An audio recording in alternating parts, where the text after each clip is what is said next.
Hi, I'm Dave from Sailing Laguna. In our last video, we did an overnight sail from Ponce Inlet down to Fort Pierce, arriving in the early morning. Sam led us through a renaming the boat ceremony and put the new decals onto the boat and unveiled the name on the tender as well. We covered some ongoing boat issues and went ashore to view the Christmas lights display at Fort Pierce. Fortunately, Santa managed to find us on the boat and the boys each caught their first fish. We finished the video off with a fire on the beach where the boys seemed to get just as much enjoyment from burning the boxes that the toys came in than they did the actual toys themselves. Well, we arrived at Fort Pierce in the cold and we're leaving Fort Pierce in the cold. It's now Boxing Day. There was a cold front that came through on Christmas Eve, so that means we've actually got some southerly winds, so we're going to try and utilise those southerly winds to get us further south to West Palm Beach. The boys and I actually spent a fair bit of time just behind this marina here at the laundromat. A, because I wanted washing done and it's easier to do several loads there and not use any of your water from on board the boat. And B, the boys were there because it had free Wi-Fi. So anyway, let's head on to West Palm Beach. Hopefully it'll be a nice easy sail and we'll see what it has to offer.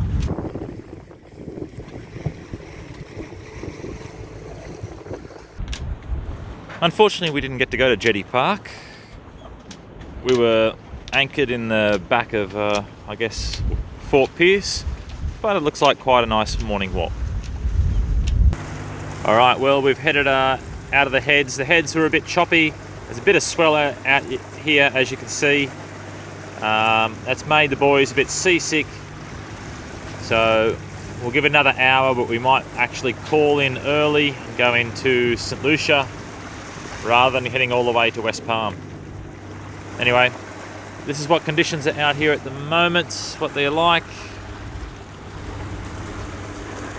We started heading for the next port, which was St. Lucie in the red, but this gave the medicine time to take effect and the conditions had calmed down a little, so we were able to continue the journey down towards West Palm Beach. Random things that people put out in the sea. I certainly hope it's got lights, a lot of lights on it at night.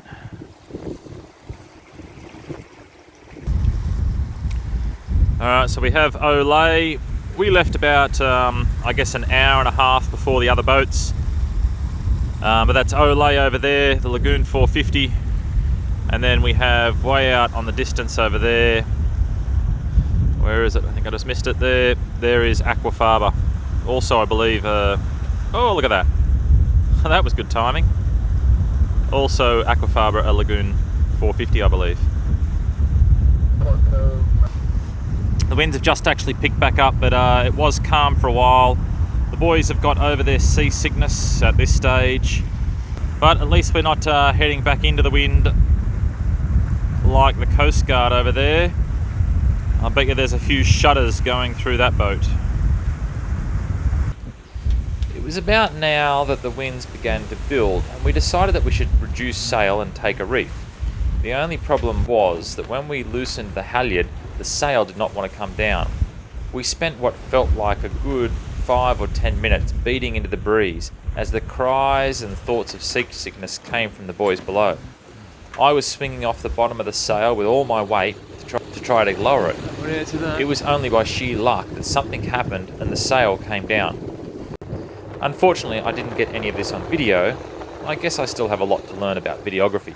I wish I was as good as sailing into freedom, where they always seem to get the camera ready in the worst of moments. And if you can see the top car there at the very top of the sail, you can see that it's come out of its track. So something's going on at the very top of the sail there, and that's going to need us to look into it.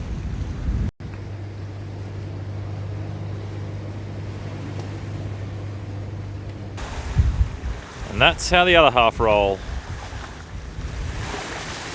I don't know what it is about these American boats. They seem to love these sort of light blue colours on their boats. Anyway.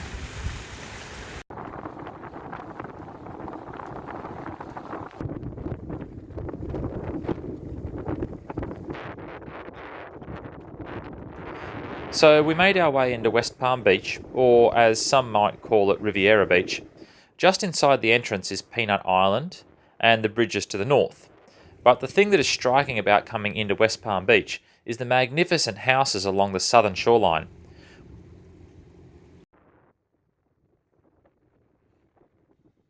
We only came in a short distance before finding a little area to anchor, which was next to the mooring field as shown in the photo.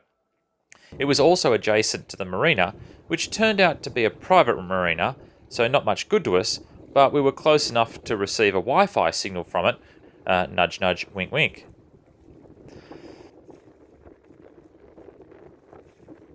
The next morning it was off to explore. Now, if you like watching YouTube sailing channels, can you guess what is significant about this boat?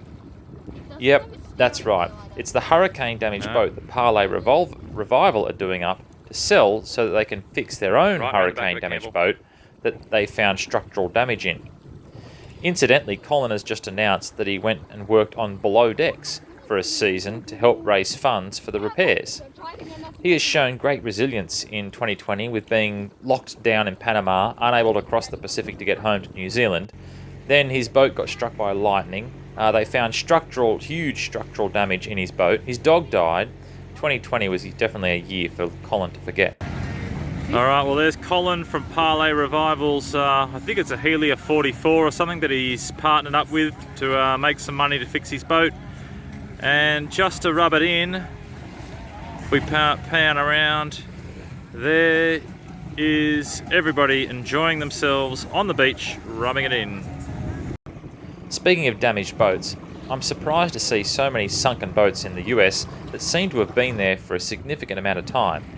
In Australia, you're likely to get a call from the waterways officer before the boat even hits the bottom. Maybe we should get some trees for our boat. Then that would make us...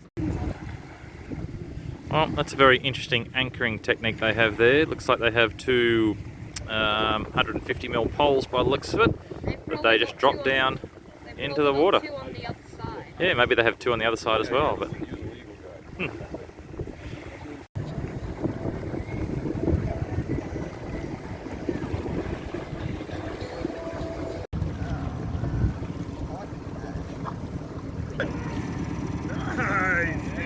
clap, boys. Yay! Being in the Palm Beach area for 2 days, I guess I'm an expert now, and so I can tell you that the jewel in the crown of the area is an island called Peanut Island. It's a reasonably sized island fringed by nice sandy beaches. The north and east sides seem perfect for the kids to swim in, and even looks to be a purpose-built snorkel area. If there's any locals watching, they can comment below. The west sides seem to be the beer boats and babe side, if you know what I mean. There is a walking trail that goes all the way around the island, and you can also book a camping spot on the east side. A feature that we didn't get to tour was the Kennedy Bunker. JFK used to holiday in the Palm Beach area, and they built a sizable secret bunker on the island to shelter a team of people in case of nuclear attack. Unfortunately, the bunker tours closed a few years ago, but it would have been really neat to have gone on that adventure.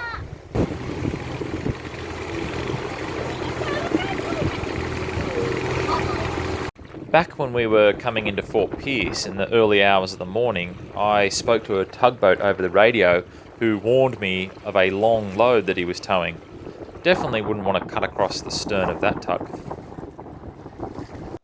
As you would expect, when we arrived in West Palm Beach, I started investigating the problem with the sail not coming down. As you can see here, I found that the car had lost its bearings, or actual rod things. The other problem was, well, where do I get the new ones sent to? I phoned ahead to the city marina in our next port, and the person said that the council employees can't receive parcels, so I couldn't get it sent there. Moving aboard a boat and losing the ability to order something off the internet and get it delivered to an address is a first world problem, but it's one that seriously impacts your enjoyment and has impacted our enjoyment of the whole boating lifestyle. Anyway, I'll deal with the whole fixing of that issue next episode. Anyway, as I said, we only had a couple of days in West Palm, which was a shame. I really wanted to hang around a bit longer and let the boys enjoy a warm day on Peanut Island, but we had to move on. Join us next time when we continue the march south to Fort Lauderdale and we get our anchor tangled with another Holy boat cow. on New Year's Eve. Look at that. Don't forget to hit the like button and make sure you I reckon subscribe you'll to see take the future photos, man. videos. I guarantee you that one would have like the best internet in the world.